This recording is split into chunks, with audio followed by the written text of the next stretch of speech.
In August of 1953, I was serving in the U.S. Navy during the Korean War. I was just a young 22-year-old farm boy from western Iowa, now a sailor in the United States Navy, and I found myself stationed at the Haneda International Airport, which at the time was also the 1503rd U.S. Air Transport Wing military base near the present day of Ota City, a suburb of Tokyo, Japan. During my spare time, I was employed by Tech Sergeant Dale A. Dickens, manager of the NCO Club, a club for non-commissioned officers, as a sergeant of arms and slot machine repairman. There I met Ayako, Peggy Yamaguchi. At the time, Peggy was employed as a receptionist at the Haneda International Airport and also worked at the NCO Club as a hat check girl. Peggy's free time coincided with mine, and we spent most of that time on the dance floor. The sparks of romance were soon struck, and within 6 months we had fallen in love. We planned to get married as soon as it could be arranged, which was difficult at the time for a young Japanese woman and American man.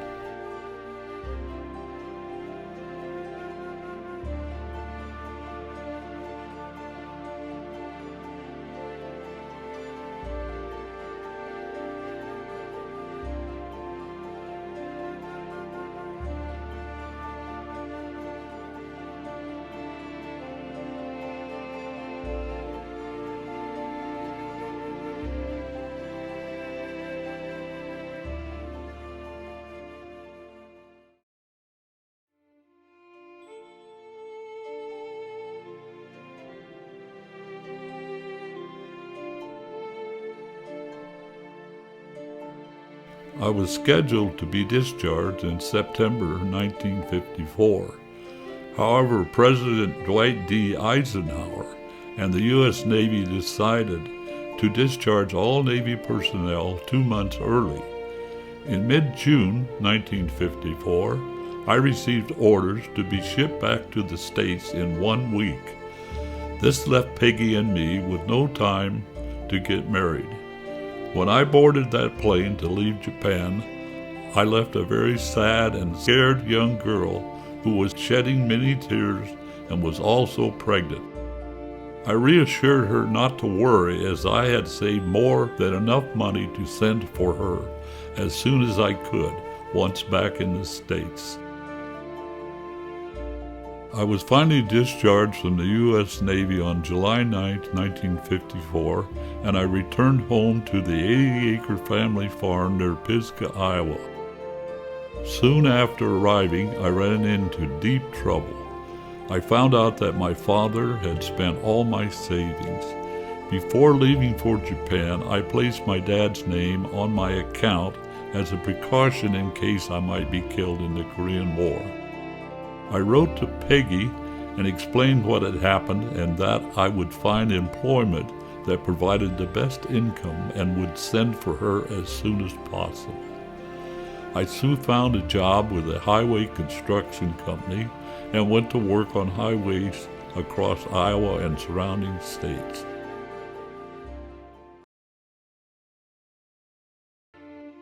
Since I was always on the road, I received all of my mail at my parents' address near Pisgah, Iowa. As I could only return home periodically, Peggy and I corresponded as often as we could. After a month or so, I failed to receive any letters from Peggy. 3 months later, my youngest sister brought me the last letter I would ever see from Peggy. In that letter, Peggy informed me that she had lost our baby and married another American military man. It was at this time I learned that Peggy had never stopped writing to me during those 3 months, but I never saw the letters because my mother had burnt all of them, with the exception of the last letter my sister saved. My mother did not want me to marry a Japanese girl. I was devastated and deeply confused, yet I never harbored any ill feelings toward my parents, nor had any harsh words with them about what had transpired. I was young and completely destroyed inside. I have spent the past 70 years trying to find Peggy because the most haunting thing of all for me is that Peggy must have figured that I abandoned her. I have never been able to shed that thought and have lived to the age of 91 not knowing and carrying a heavy heart because of what happened 70 years ago. I've often said in retrospect that I could have handled the entire situation differently and possibly solved the problem. But I was quite young, confused, and so much in love with Peggy back then that I couldn't think straight. And so the search for Peggy continued with my sole purpose and intent to speak with her face to face to let her know that I did not abandon her.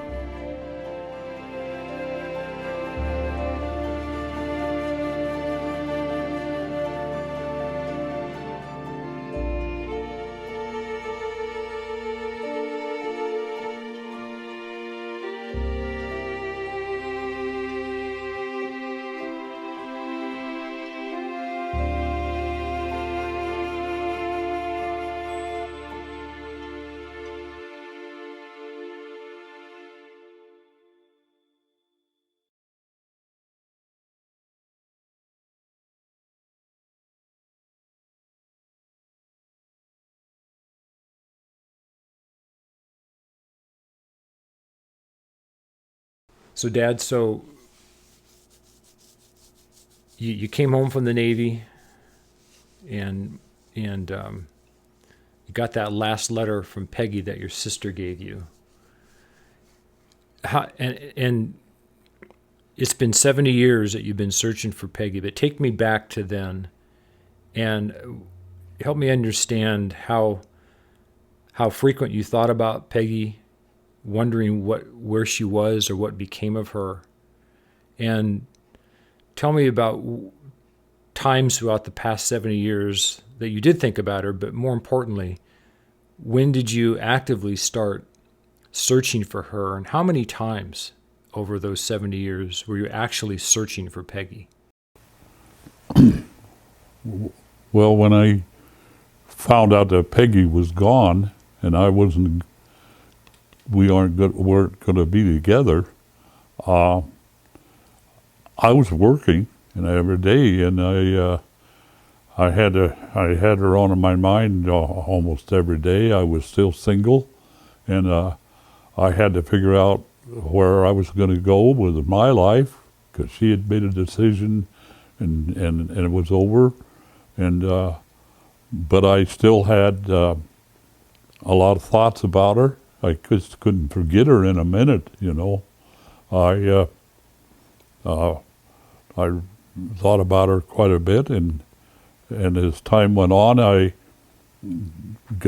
started working. I had one job after another. I worked around, and I got into I enrolled at Iowa State University in January 1956, and went into agricultural education, and I became a busy person, and I had a lot of challenges. Going to school was tough because I'd been in quite a while. I wasn't the greatest student in high school, so I had to learn how to study, and I managed that.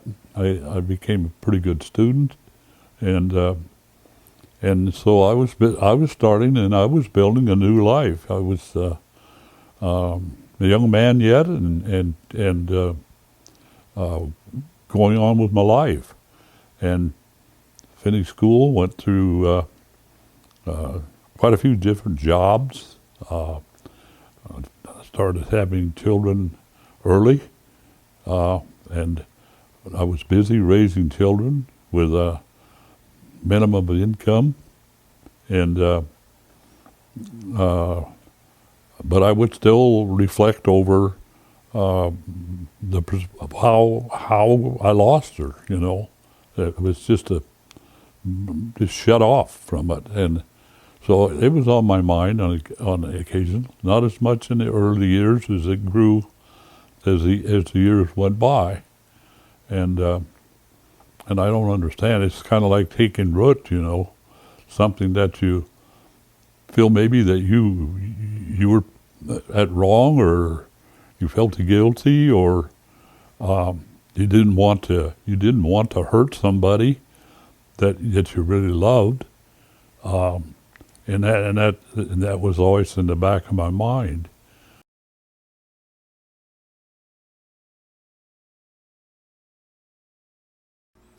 Okay, Dad. So you were you got on with your life. You went to school, and you got jobs, and so share with everybody those times that Peggy would cross your mind, and tell us what you were thinking when Peggy crossed your mind. Yeah. Well, I was a busy person. I was a busy person, and it gradually grew on me that the way we were separated was just completely shut off, and it began to haunt me because I couldn't. When she didn't hear from me and she went on with her life, it would have been easy for her to figure that I had just abandoned her, that I just forgot about her, and that started to set in. It took root early in my life, and it stayed with me as I come on through the years, and it's hard to explain really, but that guilt of me that I could do something like that to her, because I saw a lot of that when I was in Japan, and it always bothered me, and I always felt like I was a person of honor. I wanted to honor my commitments. I didn't want to promise somebody something and then just walk away. You can't do that, and so that was the one thing in my life, is I went through business and tried to be honest and straightforward with all the people that I worked with, and but I couldn't run away from that, because I couldn't reach out and find her. So I started early trying to find her. I looked at the manuscripts, the flight manuscripts into the country on basically that time. I found some that were close. I posted it on the 503 Air Force Squadron site 2 or 3 times, trying to find somebody that knew her, that maybe knew who she might have married. If I could have found out who she married and knew his name, I'm certain I could have found her, but I just didn't have any luck. I did that. I know 4 or 5 times on that. If you go back on that website, you can still find them. So, Dad, I can remember, as I know you can, when I was young, back in the 60s, when we would be bored on a Sunday night or some cold winter night on the weekend, and we'd break out all the slides, and we would invariably get to the slides of your time in Japan and the notorious pictures of Peggy, and we would ask you questions about that. But I'm certain that when we did that, and when you did that, the thoughts of Peggy came back into your mind when you saw those slides. And tell me about how often that happened during the 60s and the 70s and the 80s, and then leading up to when you really got active trying to actually find Peggy.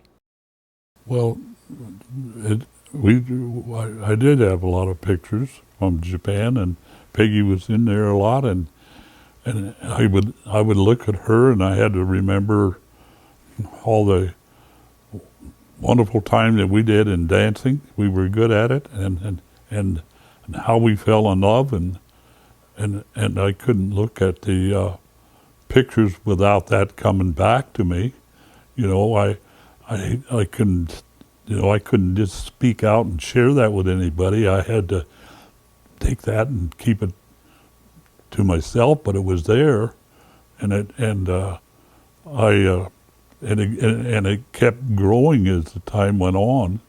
We looked at those pictures many times, and it seems like they never dimmed at all, and so as time went on, that the feeling of not being able to tell her that I didn't abandon her just kept eating on me, and I so didn't take each decade, and as that went on, I copied 2 of her pictures that she had given me, and I put them in my billfold, and I wore a lot of billfolds out, and I still had those pictures to show her this late in life.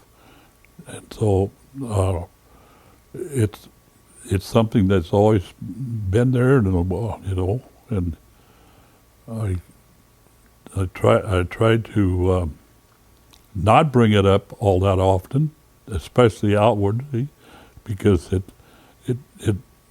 you know, if it had gone the other way, I wouldn't have had the family that I had. So that's pulling you really strongly to one direction, and then there's this time back when you're young and you're in love with this girl and you don't know anything about your future. So it's a moment in time, you know, that we met, and we were a great couple, and I'm sure she would agree with that. So I just, you know, started looking and thinking, and I wasn't very astute at searching for things back in those days. I didn't have a computer, you know, in those early years. I had to just keep thinking, and then you and my youngest son, Aaron, has taught me how to use a computer, and I do pretty well at my age right now because of you two guys.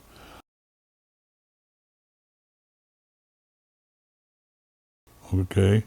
Well, one of the things that was happening was I started meeting other people online that brought up what was happening in the Japan and in the era with mixed marriages, and I followed that line, and I've made a lot of contact with that line, and they are, when I first put out my first appeal, the people just went as hard as they could. Let's find Duane's Peggy, you know.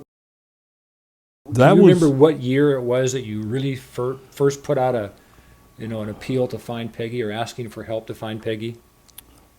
Oh, I'm trying to pinpoint that date, but that has to be 25 years ago. You know, when I was just first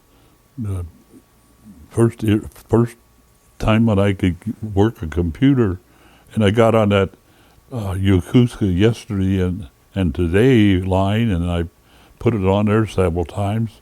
There's a fellow on there by the name of Ron Wells who really worked hard at trying to find her, and we become great friends. You're referring to the Yokosuka Past and Present, I think is what the name of that site is. Yes, that's correct. Yeah. Yeah. I can't keep everything straight anymore. It's not that easy. But but my determination to find her never left me. I have to tell you right here and there, I hardly ever had a night go by when I didn't pray for that to happen. I wanted her to know that I did not abandon her. I didn't want her to be hurt, thinking that some guy that she loved and I loved her would just go back to the United States and just disappear. And it had to look that way for her. Now, I may have been imagining the hurt for her to be even worse than it was, but I didn't know that. But it's because it didn't ease the pain any inside, and so and then all this that's going on is something that's set aside in me, and it was there, but I still had a family to raise, and I had to go on with my life, and I've accomplished a lot, and I have a great family, and so you can imagine the mixed emotions. I look at my life sometimes as trying to balance my life is like putting a bunch of marbles on a flat board and keeping them all on the board, because that's the way I felt about what I had to face, what my life was being like, and what it may have been like, and this was hard to balance. There's a good chance.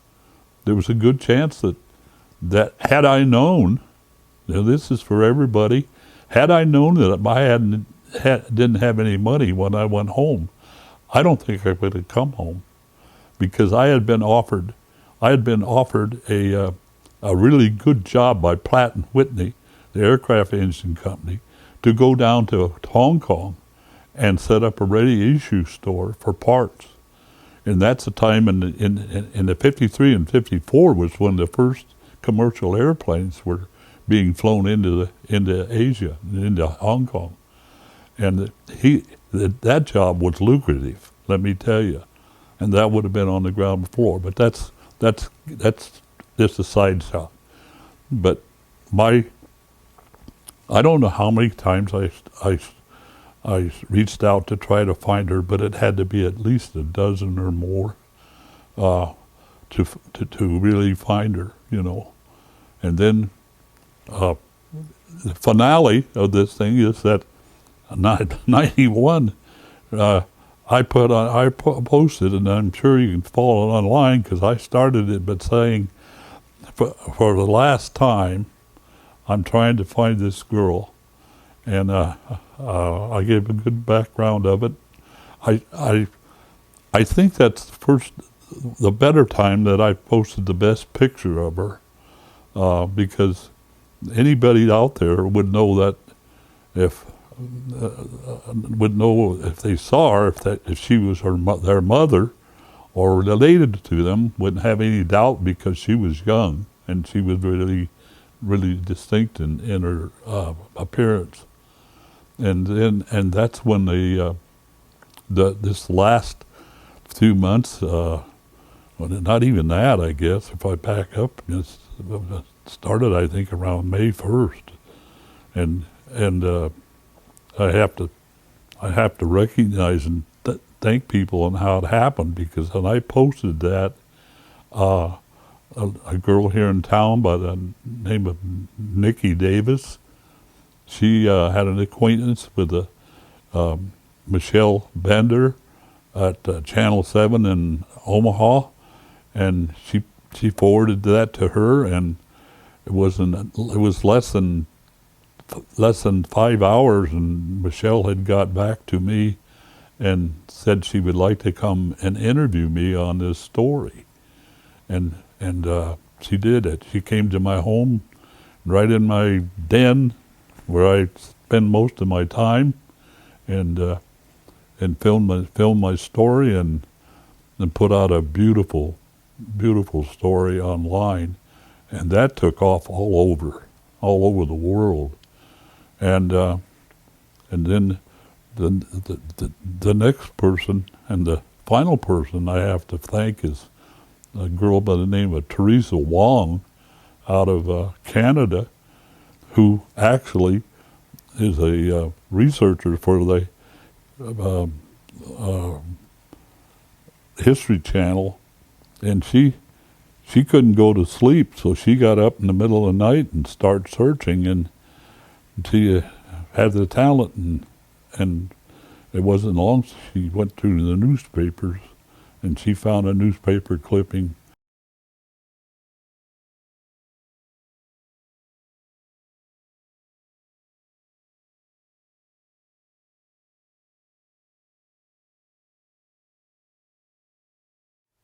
So, Dad, you'd mentioned that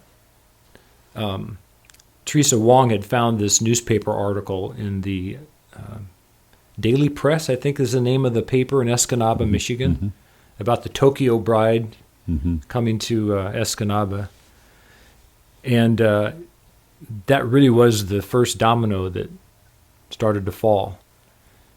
And tell me what you remember about that happening to the point where we got final confirmation that it was in fact Ayako, Peggy Yamaguchi, that you've been looking for 70 years. Yeah. Well, the newspaper article that Teresa Wong sent back to Michelle and was routed around, I didn't know anything about that at all. And until she had reached out to the family, and wasn't getting any response. She reached out, and I think finally got a hold of Rich, which is one of Peggy's oldest sons, through his business, and he didn't know for sure what was going on. Thought maybe it might be a scam of some kind, and so he was on guard, but he was good enough to listen. And then she got you and him together in a conversation, and between the two of you, you had some affinity already because you had been in the Navy, both of you, and you both worked on the same kind of plane, and so that established some rapport right away, and then you talked to him, and we wanted to find out, actually, just find out for sure if this was Peggy, and so I think Rich said there's one way to find out, and he had been sent my interview that Michelle had conducted, and he told you, he says, well, there's one way to find out. I'll take this interview and this picture down to my mother tomorrow, and we'll see what she has to say. And he went down there, and she told him, yes, I know him. He was in Japan, and he was in love with me, and we wanted to get married. And then we lost contact, or something in that order. And so the confirmation came back that they were pretty sure that was her mother. And so Michelle called you and said, we think we got a bingo here, and we got try to continue to confirm it. And So, Dad, right, Rich showed his mom the news story that Michelle Bander did on you in early May. And as you'd mentioned, she saw it, and all the memories came flooding back. She remembered you and remembered you guys were in love and wanted to get married. What happened after that? And how did you become aware that confirmation had occurred? Well, she had Rich call you and discuss it with you, and had the confirmation that she said, yeah, that's her, and she remembered me, and everything. And so you called here, but before you called me, you called my son John, who was out in my shop, and you had asked him to come in with his phone and film me, because you were going to give me a phone call. And So I didn't realize John was in there. I didn't know what he was up to. You had set him up, and I think I was setting up my computer, and I got my phone call from you, and you told me that they had found her, and I can't remember hardly what I said. I just couldn't believe it. It was happening, you know. And at that time, John is standing here filming it all, and reading emails here. see what he's got on his mind. Hello. Hey, Dad. Yeah. How are you? Oh, pretty good. Hey, so I just wanted to let you know I talked to Rich just a little bit ago, Mm-hmm. his son, and he showed Peggy the news clip that Michelle put together. Yeah. He totally remembers you. Mm-hmm. Said that he was a lovely gentleman, lovely man, fell in love with me and wanted to marry me. And she wants to see you. She wants to see me? Yep. Wow. I'm ready. I'm ready to go through that. Yep. You ready to go through it? Yep. And If she made that statement, it sounds to me like she's still the same Peggy. And then from there, we went on to try to figure out how we could get together, and because I wanted to tell her face to face. That's one thing that in the last years, I wanted to tell her. I'd prayed to God that I wanted to tell her face to face. I didn't want to write her a letter and explain. I wanted to tell her face to face if it was possible. And she being alive and healthy, we both were 91 years old. I'm a month and 5 days older than she is. That's it. So you got confirmation, and absolutely right. I know you well enough that you've got to bring complete closure to this in your mind. And in my mind, it was inevitable once I knew that it was confirmed that was Peggy. I knew instantly what you were going to think about doing, which was get in a car or somehow get in the same room with Peggy so you could talk to her. Right. So that happened pretty quick, and I think it did. I don't think it was a lot of time between you and I that came up that we're taking a road trip. And tell me about that, Dad, and how you you thought about that, and the fact that you're on oxygen 100% of the time, and it's not going to be an easy trip for you. Right. When I finally got the confirmation from Brian, immediately I wanted to be in the same room so I could talk to her. And Brian says, "We're taking a road trip, Dad. Just get yourself ready, because I'm driving you up there."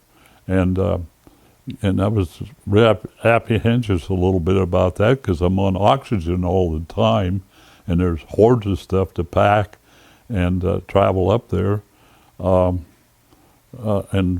so that was the plan. And you said you set some time out, took some vacation, and says we're going. I think we left May the 30th. Yeah. Well, and then so we're going to take a road trip, Brian says, and so we left on Memorial Day, stayed overnight halfway up there. And I can be corrected, but I think it was 642 miles up there, and that's a long trip for a man of my age. And I found that I was ready to go, and really weathered the trip well. I was absolutely surprised. You absolutely did, Dad. I mean, it was an enjoyable trip.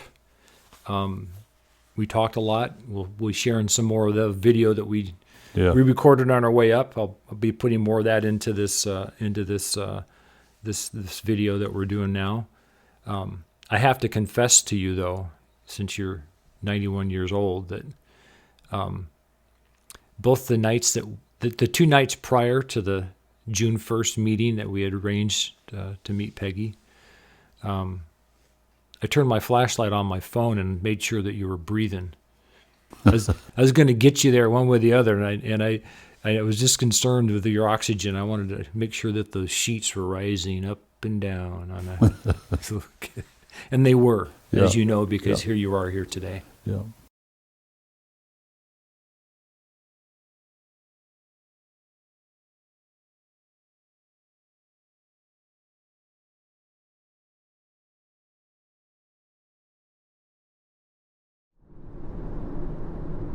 It's Memorial Day 2022.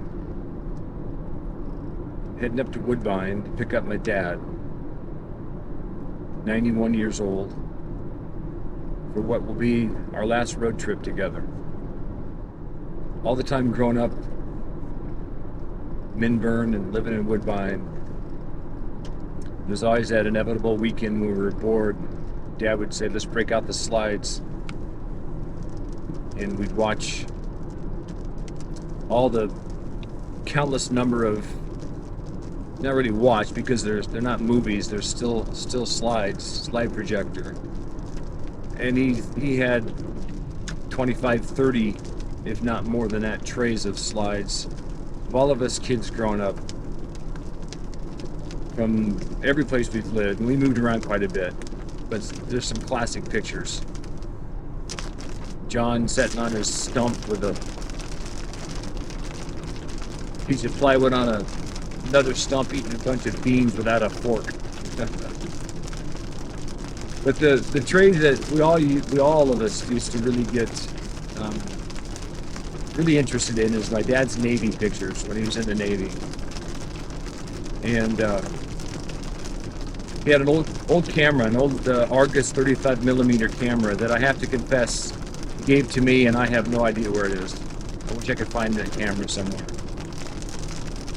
We're running into a pretty good rainstorm here, but anyway, he went to boot camp in the Great Lakes, then got shipped out to Treasure Island and Alameda, San Francisco Bay Area, before we shipped overseas to Japan during the Korean War. And he never saw battle. He was basically a supply clerk, and he worked in a warehouse in a combination Army-Navy base, Air Force base probably, as well as the airport of Haneda, I think, Japan, which is basically just a suburb southeast of Tokyo on the bay there. But Dad met a gal named, last name is Yamaguchi. She went by the first name of Peggy, which we obviously know was not her real name. I think her real name is Maika. But I'm on my way up right now to pick up my dad, because over the last 4 or 5 weeks, he's been looking for her. He's 91 years old.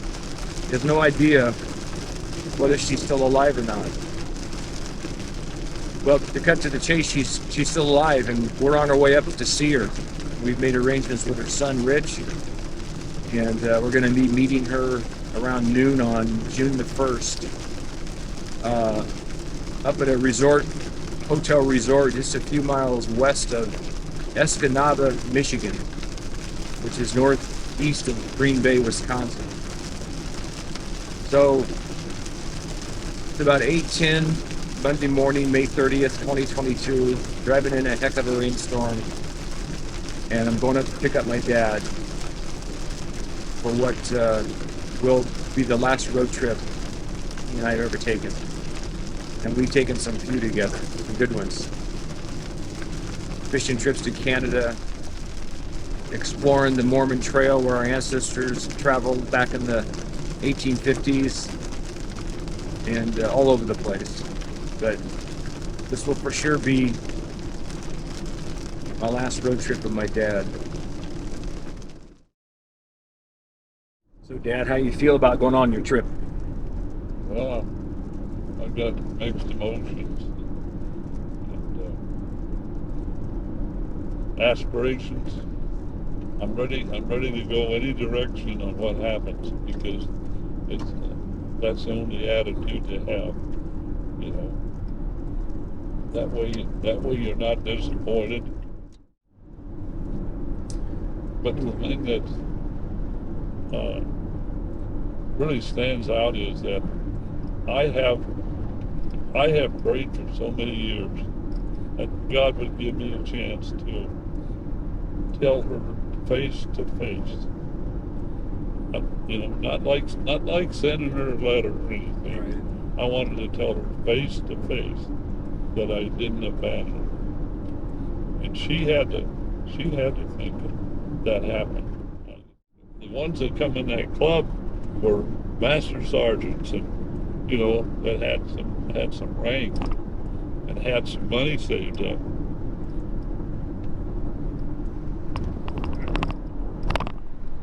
I used to really get a bang out of them when they come in there that fall when it was cold and these little kids were bundled up and would come in and 4 years old, 3 years old. And Peggy would pick them up and set them up on the counter or the hat check area there, and they just rattled back and forth in Japanese.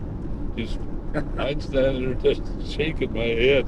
Can't understand the word they say. Every word, and their parents looking at me and staring. We were lost, and it's because he'd been playing with other Japanese kids for 2 years. Oh, so this was an American boy. Yeah. Oh, okay. So it was a little American boy that had befriended a bunch of Japanese kids. They was going to the same daycare center with the Japanese kids. All right, now I get it. So they were just talking like fluent Japanese. Yeah. Right? Yeah. I just got the biggest bang out of that. All I would say would be chotomate. Yeah. Right? Yeah, chotomate, take a moment. Just a minute. Just a moment, yeah. Then I wouldn't know how to say, I don't understand what you're talking about, but I know chotomate, because you taught me that. Well, yeah. And ichi, I can count to maybe 3. Ichi ni shan. Go roko? Go rogos. I can't. Wait a minute. Ichi ni san shi go rogu hachi kuju. Is 1 to 10. I think I might have. I can count to 3 and say just a minute. That's all I can do. Chotomate. Chotomate. Yeah, chotomate is just a minute. We'll test that out on Rich tomorrow night. We'll find out. I'm going to find out tomorrow night if you told me the truth. I'm going to say chotomate to Rich and see if he smacks me or something. Okay. Yeah. You want him to hurry up and say Ayako. That means Ichiban means number one. Number one son. That's what you could call him. Ichiban son. Number one son.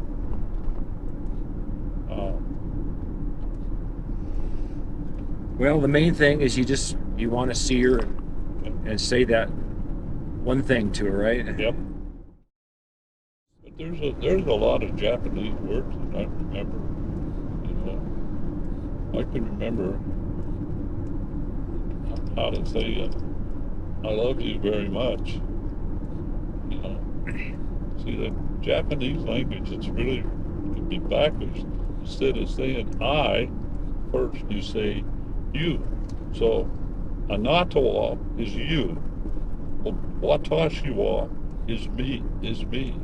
Aishimasu taksan is I love you very much.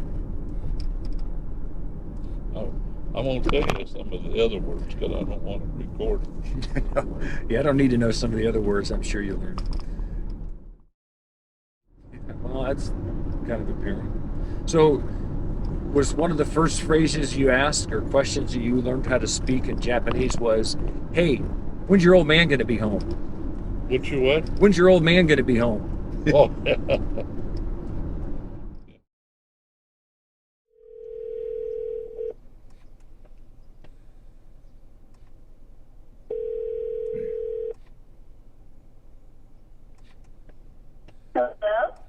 Hello, is this Teresa? Yes, this must be Brian, right? Yeah, this is Brian, and I have my father Duane sitting right here, and he's got a few things to say to you. Yeah, Teresa. How are you? I'm good. How are you? Well, I'm doing pretty good. We've come quite a ways already today. I haven't had a chance to thank you on the voice for what you did in finding Peggy. It was fantastic. Oh my God! Yeah. Yeah. Oh, no problem. Honestly, I'm just glad that I could help a little bit. that It was interesting for sure. Yeah, it was. Yeah, to find that article that matched all the things that I had in my Facebook appeal to try to find her, and Yeah. and when I saw that, I know it was. I think it was one of those things where, I just kind of got lucky having a good idea of where to look for the article. But definitely, it's one of those things where it is a bit like a needle in the haystack. Otherwise. right, yeah, because you really rang the bell when I saw that come through, and looked at her face and started talking about that NCO club, then I knew it was her. Yeah. For sure. And then, it even had sort of a picture of her, and then, I found a picture of her when she was a bit older, and I was thinking, it looks like the right person to me. Right. And that's a long time ago. It's Yeah. seven, I can't even imagine. it's 70 years of searching. Yeah. I know. I had a few questions for you as well. Obviously, I was, curious about a few things. But have you tried to look for Peggy before, over the years? Oh yes, many times. I went to the 1503rd Air Force, that was stationed there, and went on their site, and then I went to Yokosuka today and yesterday. I put it on there. I probably placed it online 15 times. My gosh. At least. And just throughout the years? I'm sorry? Just throughout the years, you've just yeah, tried right. again Yes. and again? Over the years, yeah. And yeah, then, I can't even imagine, I think about it even from her perspective, and I'm thinking this is probably, going to be some kind of closure that she's probably been searching for equally as long as you have been. right. I'm hoping that's true. That's right. Yeah, and and I she was in my prayers a lot, and I had this hang up. Rather than just find her and send her a letter, I asked God to allow me to talk to her face to face, and it looks like I'm going to get to do that. I'm so happy for you. Yeah, that means a lot. So then, I guess, I don't know if Brian can hear me or not. I can. I can hear you. Yes. You can. Yeah. So is this a story that your family kind of grew up knowing about? I guess, or this isn't the first time you heard about Peggy then? No. Yeah, we knew about Peggy. My dad took a lot of pictures when he was in the Navy with his old Argus camera that he actually bought at this PX store there, when he's in the Navy, and over the years we would, some Sunday night it was let's break out the slides and look at all the slides of our vacations and things like that, places that we'd lived, all of us kids when we'd grown up, and then we'd get to the 2 or 3 slides of the Navy pictures, and there would be Peggy, and we joked back then, wondering if we had another sibling that had a little different blood than the rest of us, all growing up and that kind of stuff, and we poked at Dad quite a bit about it throughout the years. And he kept it kind of quiet until this last few years. He talked about the letter he got, and Peggy was pregnant and that kind of stuff, and that's just life. Right, yeah, sort of having that realization sink in. Yeah. So I guess with that last letter that you got from her, did you say like there wasn't a return address on that, so you No, weren't able to no, write her another letter? no. If I would have known the name of who she'd married, I would have found her. I could have found her myself. It was a space of time in between, probably of about 3 months. About 3 months. When I didn't have any letters, and then I got that last letter. And Peggy's time as a hat check girl, people would fill up the place, and she would have periods of time when she had nothing to do, and there was lots of periods of time I had nothing to do. So we just sat down on the dance floor and drink 7-Up and dance, and dance, and it was. Gosh, it's such a sweet story how you guys met and fell in love. Oh my gosh, that's crazy. I mean, what are you even gonna say to her? Like you haven't spoken to her yet, have you? No, like on the phone or anything? No. I don't want to speak to her until I can speak to her face to face, just like I prayed for her. Yeah. Yeah. It's gonna be a little. Oh my gosh, it's gonna be a little it's tough. gonna be quite a reunion. Yeah. It's gonna be a little tough, but I'll get through it. Yeah. And I'm gonna get right to the point. I'm not gonna run off and run any tangents. Yeah, 70 years later, you still got this chance to kind of make it right again, you know, and it just worked out so well that you're both still around and, you know, healthy enough to meet one another, and that's just, everything is really lining up well. Well, we just can't thank you enough for your part in all of this. I guess. Yeah, I mean, I think that's, you know, for me, I keep thinking about how it's kind of crazy how this story has brought together all these random kind of strangers together, you know. I mean, like, I certainly didn't expect a few weeks ago that I'd be talking to you guys who were, you know, up until this point, basically strangers on the internet type of thing. Yeah. But it actually, you know, has sort of like real life implications, and it's just crazy for me to think that, because when I first started looking for Peggy, I mean, I was just doing it out of pure, you know, kind of curiosity, really. I was just like, I wonder if, you know, I search her up, like what I can find, and then here we are. So. Yeah. Well, we appreciate it. I mean, yes, we sure do. We're not going to feel like strangers anymore. Yeah. Okay? No. Yeah, right. This has really been a joy. This has really been a joy. It's been great talking to you guys. Thanks a lot. And yeah, no worries, and you know, just keep me updated, and I hope that everything on Wednesday goes amazing. I'm so excited for all of you guys. And, we have a good I'm really follow-up. glad that We owe it to a lot of people, because that went everywhere. for sure. Yeah. It's a nice feel-good story for sure. It is. Yeah. Well, thanks for listening. No worries. Anytime. Keep in touch, okay? All right. Yeah, we'll do that, Teresa. Appreciate it. All right. For sure. All right. Bye-bye. Bye. That was pretty good. That was a good conversation, yeah.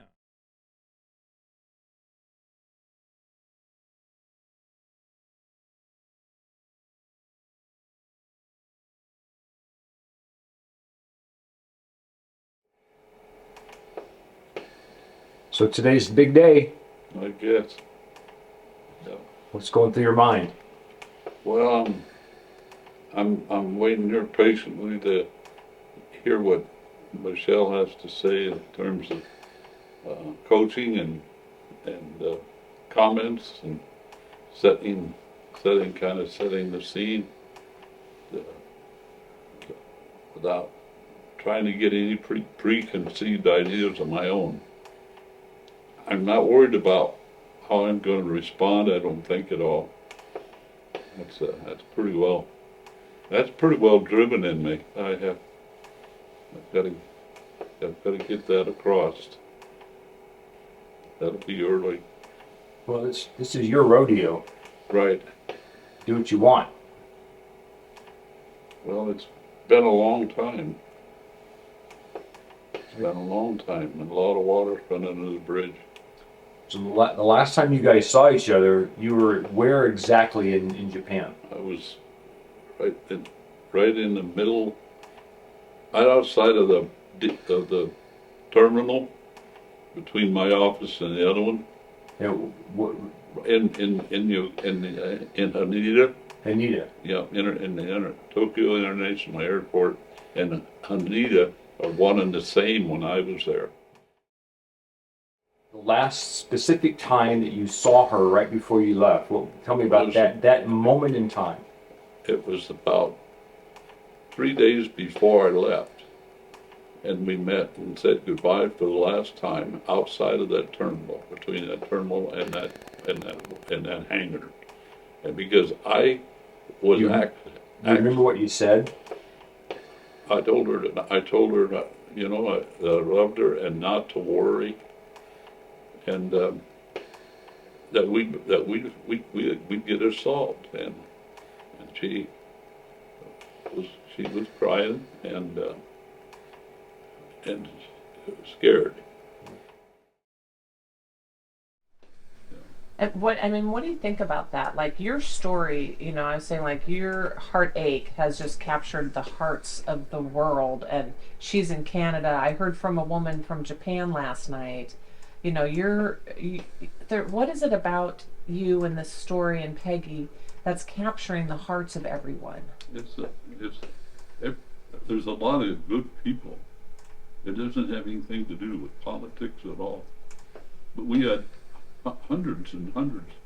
I would get shares. I get shares of people that have 700 people that you shared the story with. And so I don't know how you'd multiply that out, but it's thousands of people, and they all just took it in at heart. And so many of them talked about how many tissues they had to use.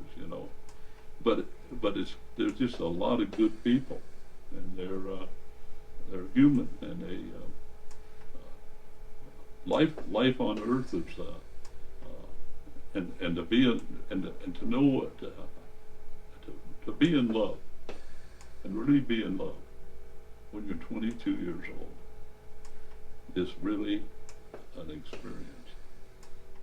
And so you said something last night too about and you said it's hard for people to hear, for the families probably to hear, but look at, she's got this big family, you have this big amazing Right. family. Everybody's really supportive of you two. Yes, they are.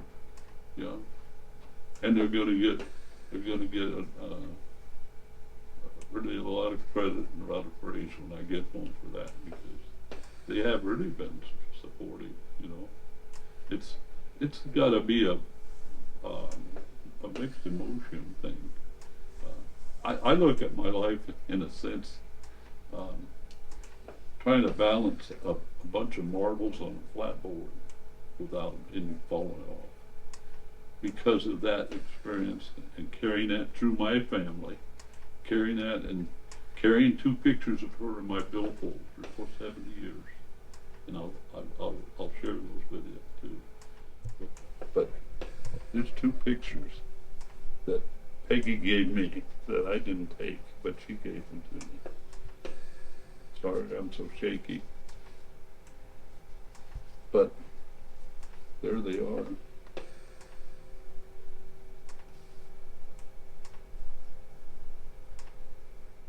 Why'd you hold on to those for 70 years? I couldn't throw them away. There's no way. Did your wives know that they were in your wallet? No. And I was like I told Brian, I felt guilty having them in there, but I wasn't going to throw them away.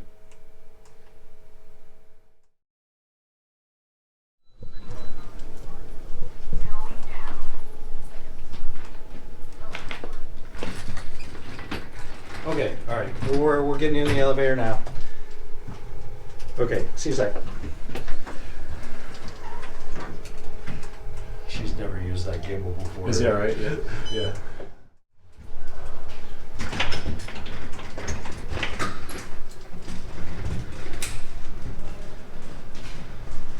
just to your left and then your right, Dad, and then we'll just have you hang out.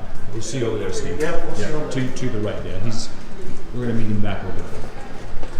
So you come out here and just hang out out through the doors, and I'll go get the car. All right? Yep.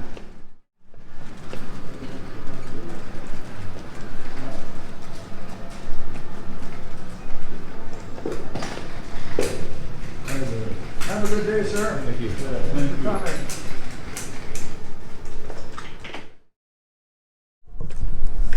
All right, Dad. This is the day you've been waiting for. Kind of tell me what to turn right, Just turn go left. right here. Okay. Slowly towards that big door. It says Convention Center right there. Right? Okay. The convention center. Yeah. Right? I'll get the door when we get up there.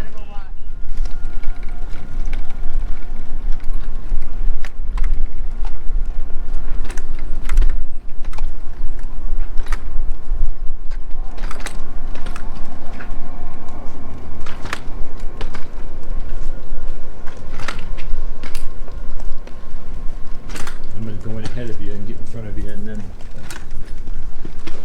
door.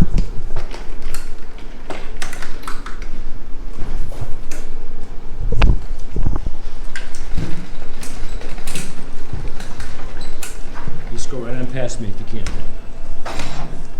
And then go to the right. Go right over here. Just have him stay right over here for a second. Okay. And I'm gonna go in and park it right over here, Dad. Park it right over there. Right over here. Yep. You ready? You'll be all right. You ready? We're ready. I'd do anything for their son and their wishes are for him. You know, It's good for you too. I love you, Mom. well, you know I love you. I know. Oh, you know. Unfortunately, I have all good boys. Don't have a girl. Well,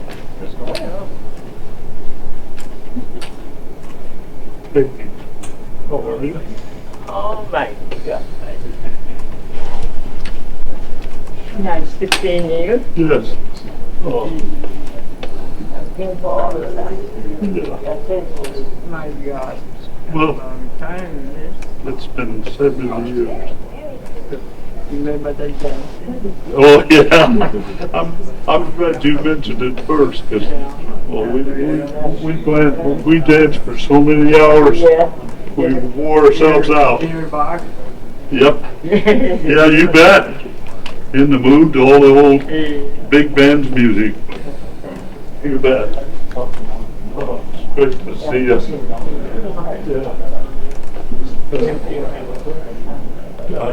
I have 3 good sons and 3 good daughters. Yeah. Yeah. Okay. Yeah.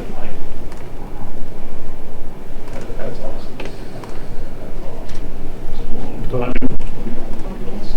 Yeah. Who's that guy? Wanna take that? There we are. My goodness. Long time. Yeah. How many years? 70. Long time. Yes, it is. Where is Yasko? Yeah. I kind of And do. she married the Turkish Oh. or something? Turkish. You remember that? Yeah. It's hard for me to remember names back in Yeah. those days because they were hard to remember. Yeah. That's a long Yeah, ago. yeah, I have a couple of pictures of the girls. I think you'll see. I brought them along. I think you'll see. Sitting out in the, they had the heavy snow that fall, and you were busy somewhere else, but you could recognize all the girls because you worked with them. Yeah. That's a long ago. Well, there's one thing I want to get to right away, but the one thing that started off within a couple of months was the thought that I thought you thought I abandoned you. And I thought about that all my life. That I worried that you thought that I abandoned you.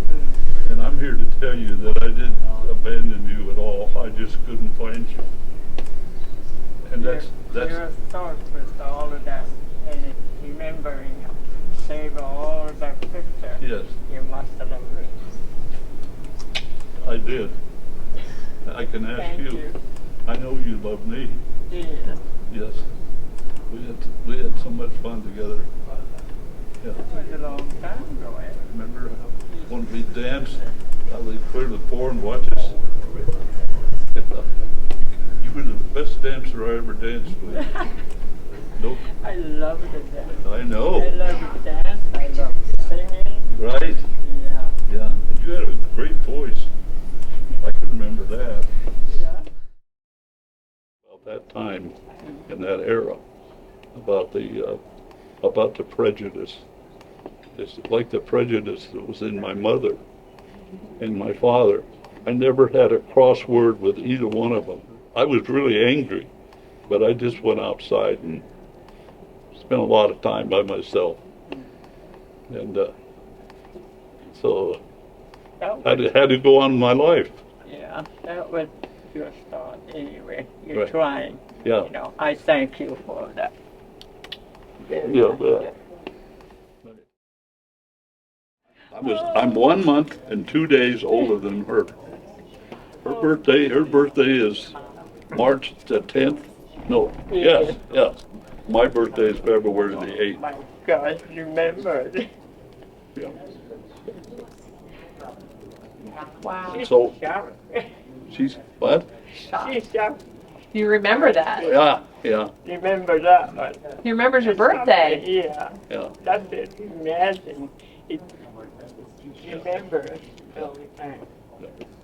So is this what you were dreaming of, Duane? Yes, yeah.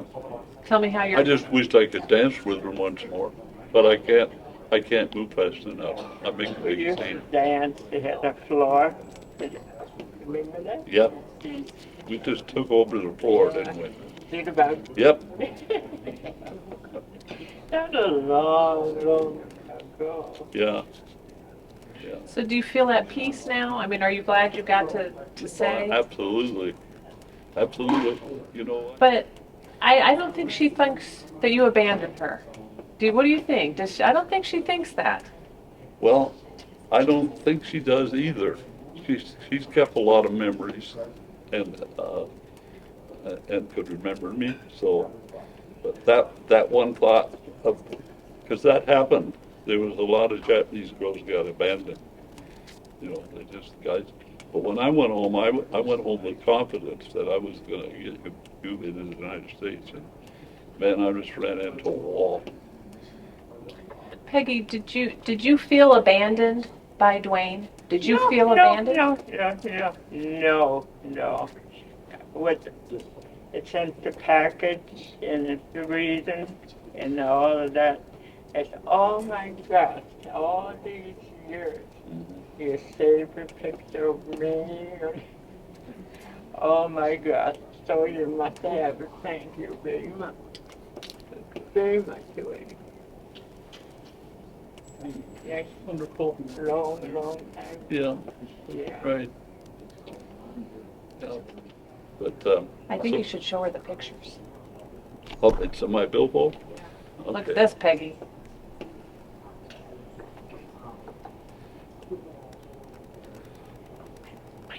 Girl. Look.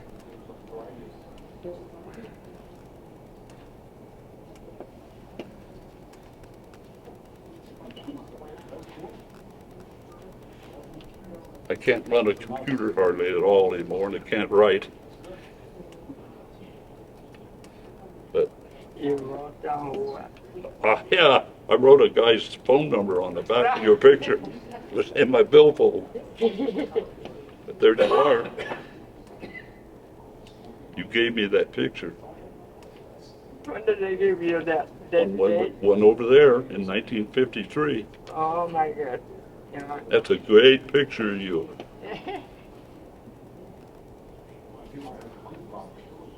And this one here. You're beautiful. what was this? What kind of boy there? Did I do this? Yes.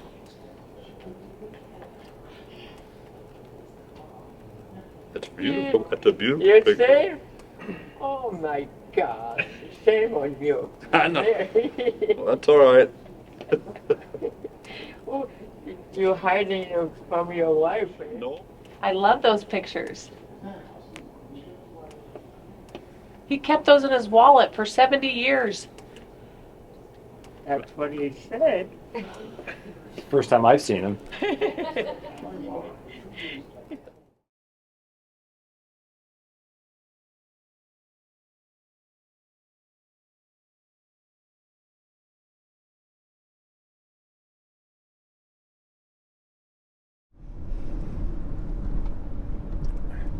So, Dad, this is the final day of the road trip. I guess we could call it a successful wrap. How do you feel about this week and seeing Peggy again? Well, I feel about 15 years younger. I'm coughing up ideas and things that I haven't thought about for a long time. And talking my ear off, I'd have to say, Yeah. which is a good deal. That's good. That's all Talking a right. lot. That's good. But it was exhilarating. It was exhilarating.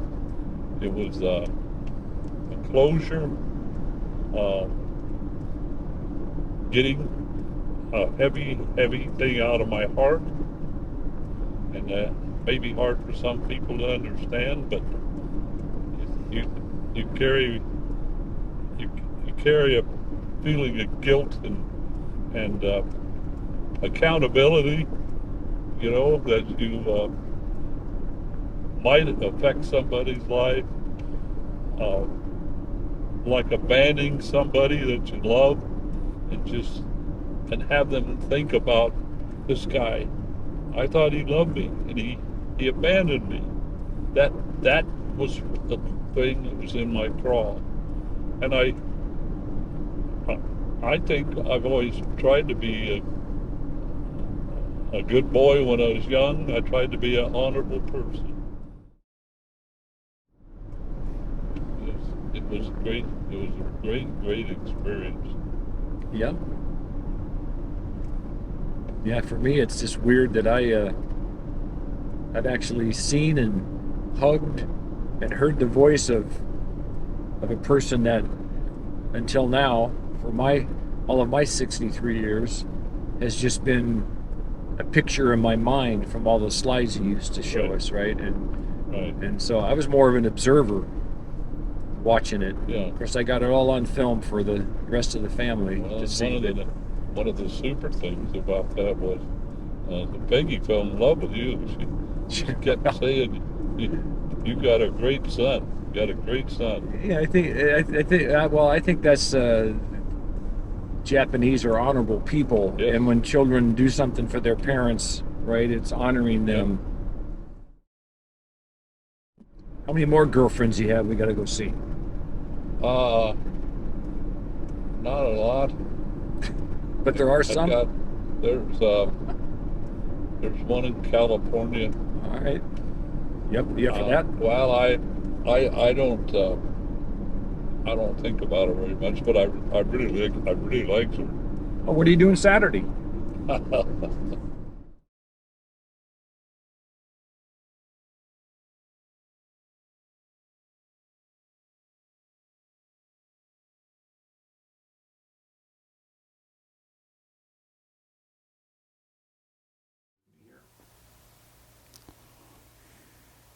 Gotta say, I say one thing. What a release it was, and it, I felt like 10, 15 years younger after I got to tell her that. Is that worth saying? It was definitely worth saying that. I told you once we had confirmation that it was Peggy that I saw That's the, already in the film. energy in you go back 10 years and you acted like you're 80 again. Yeah. After the confirmation and the filming of the reunion and everything, I felt 10, 15 years younger because I got to say what I wanted to say to Peggy face to face. And it was a great release. And it's really been wonderful. Fleeted back and forth in thinking about it, but the one thing I surely want to do is I want to start with how it all happened, and that is when Nikki Davis sent my last post to Michelle Bander at Channel 7, and she came up and videoed us and me in an interview, posted it. And then Teresa Wong, who actually located Peggy, and also give credit to the friendship that I've developed with Steve, the cameraman. He's a great guy, and I just can't say enough to thank them that they're really responsible for me to feel the way I do today. And I'll never forget it, and I know it's going to extend my life. I can feel it. I'm back at doing things. I bought new pieces for my shop, and I won't be able to probably use it, but I'll be able to teach my grandkids how to use it. And so it's just been so grateful that the good Lord helped me brought this about and allowed this to happen. And after all the prayers, and then all the wonderful people, my computer is just overwhelmed with people from all over the world that have been heartfelt over this, and it comes in every day. So I want to say thank you to everybody, and I hope I can maintain contact with Peggy's sons and her if she feels like talking to me. That's her prerogative, but at least we had a great visit, she and I. We spent a good 3 hours poring over all of the things that we did and talked about and went through in that period of the war. It was a hard time for the Japanese people, and especially the mixed Asian and American children. And I could plug a lot of things for that, but I won't do it. But there's a lot of things out there. I would plug one book, and that is Anna John's The Woman in the White Kimono, because it paralleled it exactly what happened to me. And she's a great friend to me. She sent me her autographed book, and I'd invite people to reach out and learn about that era. There's a lot to learn.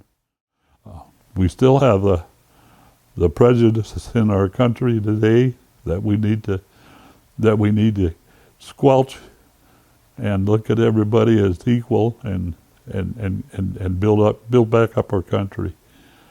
And for that, I want to say again, thanks everyone, each and every one of you that helped make this possible.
So it's a moment in time.